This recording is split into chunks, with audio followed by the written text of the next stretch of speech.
friends, welcome to Simis Nadan kitchen. ഇന്ന് നമ്മൾ ഉണ്ടാക്കാൻ പോകുന്നത് ലെമൺ റൈസ് ആണ് ട്ടോ. ഇത് നമുക്ക് വളരെ എളുപ്പം തന്നെ ഉണ്ടാക്കി എടുക്കാൻ പറ്റും. ഇത് കുട്ടികൾക്ക് ടിഫിൻ ബോക്സിൽ കൊടുത്തു വിടാനും പിന്നെ ട്രാവൽ ചെയ്യുമ്പോഴൊക്കെ ഉണ്ടാക്കി കൊണ്ടുപോകാനൊക്കെ പറ്റിയ ഒരു റൈസ് ആട്ടോ. അപ്പോൾ ഇത് എങ്ങനെയാണ് ഉണ്ടാക്കുന്നത് നോക്കാം. ഇതിനായിട്ട് 1 കപ്പ് പച്ചരി ഉപ്പിട്ട് വേവിച്ചത്.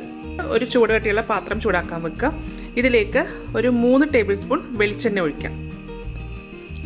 അപ്പോൾ ഇതുണ്ടാക്കാൻ വെളിച്ചെണ്ണ തന്നെയാണ് നല്ലത്. എണ്ണ നന്നായിട്ട് ചൂടായി കഴിയുമ്പോൾ 1.5 ടേബിൾ സ്പൂൺ കപ്പലണ്ടി അതൊന്ന് മൂപ്പിച്ചെടുക്കണം. എണ്ണയിലിട്ട് ഫ്രൈ ചെയ്യുമ്പോൾ ഇത് പെട്ടെന്ന് തന്നെ മൂത്ത് വരെ. ഇതിൻ്റെ കളറ് പോകണ്ട. ഇതിലേക്ക് 5 കശുവണ്ടി, ഇത് 2ആയിട്ട് പൊളിച്ചതാണ്, അതും കൂടെ മൂപ്പിക്കാം. കശുവണ്ടിയും കപ്പലണ്ടിയും മൂത്തതിന് ശേഷം ഇതിലേക്ക് കുറച്ച് മുന്തിരി ചേർക്കാം. ഇതൊക്കെ ഓരോരുത്തരുടെ ഇഷ്ടമനുസരിച്ച് ചേർക്കാം കേട്ടോ. ഇതിനൊന്നും പ്രത്യേകിച്ച് അളവൊന്നുമില്ല. മുന്തിരി മൂത്തിട്ടുണ്ട്, അതിപ്പോൾ നല്ല ബോൾ പോലെ ആയിട്ടുണ്ട് കേട്ടോ. ഇനി ഇത് എണ്ണയിൽ നിന്ന് മാറ്റാം. അപ്പോൾ ചെറിയ തീയിൽ വേണം കേട്ടോ ഇതൊക്കെ ഫ്രൈ ചെയ്യാനായിട്ട്. ഇതിലേക്ക് 1/2 ടീസ്പൂൺ കടുക്, 1/4 ടീസ്പൂൺ ജീരകം, 1 ടീസ്പൂൺ പരിപ്പ്, ഇത് പീസ് പരിപ്പാണ്, 1 ടീസ്പൂൺ ഉഴുന്ന് പരിപ്പ്.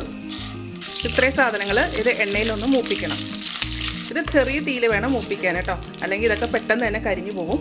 ഇത് മൂത്തതിന് ശേഷം 1/2 ടേബിൾ സ്പൂൺ ഇഞ്ചി പൊടിയായിട്ട് അരിഞ്ഞത്. അവൻ്റെ ഫ്ലെയിം ചെറിയ തീയിൽ തന്നെ ആട്ട കിടക്കുന്നത്, ഞാൻ കൂട്ടിയിട്ടില്ല. 2 വറ്റൽ മുളക്, അത് 2ആയിട്ട് കീറിയിടാം. 2 പച്ചമുളക് ചീന്തി അരിഞ്ഞത്. പിന്നെ അതെല്ലാം കൂടെ ഒന്ന് വഴറ്റിയെടുക്കണം. ഇതിലേക്ക് 1/2 ടീസ്പൂൺ മഞ്ഞൾപ്പൊടി, ഇതൊന്ന് മൂത്ത് വരണം. 1 നുള്ള് കായം, കറിവേപ്പില. ഇതിലേക്ക് നമ്മൾ നേരത്തെ വറുത്ത് മാറ്റി വെച്ചിരിക്കുന്ന കശുവണ്ടിയൊക്കെ ഇട്ട് കൊടുക്കാം.